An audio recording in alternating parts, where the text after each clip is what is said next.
আসসালামু আলাইকুম, সবাইকে স্বাগতম। প্রিয় শিক্ষার্থী বন্ধুরা, আজকে আমি এই যে এখানে একটি লজিক ফাংশন দেয়া আছে, লজিক গেট অঙ্কনের জন্য এখানে একটি সমীকরণ দেয়া আছে। তো এই লজিক ফাংশন বা সমীকরণ থেকে লজিক গেট কিভাবে অঙ্কন করব সহজভাবে আলোচনা করার চেষ্টা করব। প্রথমত এখানে তিন ধরনের ইনপুট আছে, এ বি আর সি, তাই না? তাহলে আমরা এখানে একটা কাজ করতে পারি। বাম দিক থেকে আমরা অঙ্কন করতে করতে যাব। প্রথমে এটার সমাধান করব, তারপর এটার সমাধান করব, এই দুটো মিলে আবার এটা যোগ করব লাস্টে। লক্ষ্য করি, মনে করি এ একটা ইনপুট আর বি একটা ইনপুট, এ আর বি দুটি ইনপুট। এখানে এ আর বি দুটো মিলে কিন্তু প্রথমে আমি যদি এটা এটা এটা যদি বাদ দিয়ে দিই, তাহলে কিন্তু এবি মিলে গুণ হয়েছে। গুণের জন্য অ্যান্ড গেট, গুণের জন্য কিন্তু অ্যান্ড গেট। এই নটটা যদি না থাকতো এরকম হতো, কিন্তু এই নটটা থাকার কারণে এই অ্যান্ড এর উপরে নট যুক্ত হয়েছে, মানে অ্যান্ড এর যে আউটপুট এর সাথে নট যুক্ত হয়েছে। অ্যান্ড আর নট যুক্ত করে ন্যান্ড গেট হয়েছে। ন্যান্ড অ্যান্ড আর নট, এটা ন্যান্ড গেটের চিত্র, তাই না? এটার জন্য আমরা অঙ্কন করলাম। এই যে আউটপুটটা বের হলো, এটা লিখতে পারি এ ন্যান্ড বি বা এ বি নট বলতে পারি। এটুকুর জন্য আমরা লজিক গেট অঙ্কন করেছি। এবার এইটার জন্য প্লাসটা সবার শেষে আঁকবো। এখানে গুণও আছে প্লাসও আছে, তো আমরা গুণের কাজটা করব এবং বাম দিক থেকে করতে করতে যাবো। বাম দিকের গুণটা আগে করলাম, তারপর এইটা করব নিচে, এটা নিচে করব, এটা উপরে, এটা নিচে, নিচে নিচে করতে করতে আসতে হবে। এবার এখানে কি হয়েছে, বি এর সাথে সি নট আবার গুণ হয়েছে, তাই না? বি বলতে এই লাইনটা, এখান থেকে আমি লাইন টানলাম।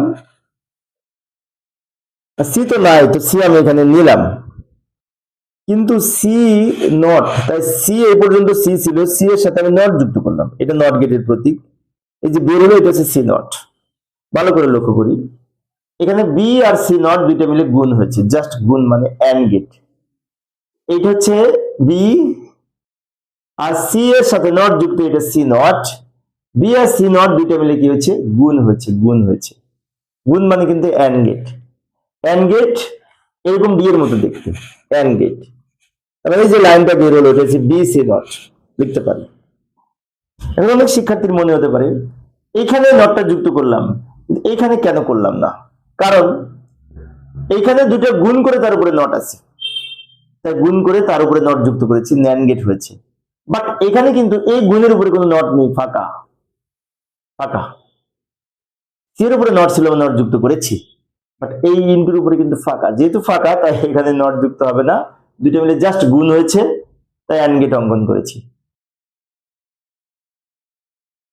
এখন কি করব, এইটার ফলাফল পেলাম এইটা, এটার ফলাফল পেলাম এইটা, এই দুটো মিলে আবার কিন্তু প্লাস হয়েছে। প্লাস মানে or gate, or or gate দেখতে এরকম। এই যে আমি ছোট করে নিলাম, এরকম চাঁদের ন্যায় বাঁকা। এটাকে অরের প্রতীক, আর এটা অ্যান্ড এর প্রতীক। অ্যান্ড এর সাথে নট যুক্ত হয়ে আবার ন্যান্ড এর প্রতীক। আচ্ছা, এখানে কিন্তু যদি বলা হয় উদ্দীপকে বর্ণিত চিত্রে কয় ধরনের লজিক গেট আছে, তাহলে কি বলবো? এটা হচ্ছে ন্যান্ড, এটা হচ্ছে নট, এটা অ্যান্ড, এটা অর। 1 2 3 4 ধরনের লজিক গেট আছে এখানে, তাই না? এখন ফাইনালি যে আউটপুটটা বের হলো, এটা কিন্তু টোটালের মান। এটার ফলাফল এটা, এটার ফলাফল এটা, দুইটা মিলে আবার যোগ হয়েছে, যোগ হয়েছে, যোগের জন্য আর গেট। প্রিয় শিক্ষার্থী বন্ধুরা, এই ছিল আজকের আলোচনা। আমি শিক্ষার্থীদের অনুরোধে অল্প অল্প করে আলোচনা করি, যাতে শিক্ষার্থীরা বোরিং ফিল না করে। পরের ক্লাসটি দেখার আমন্ত্রণ রইল। খুদা হাফেজ।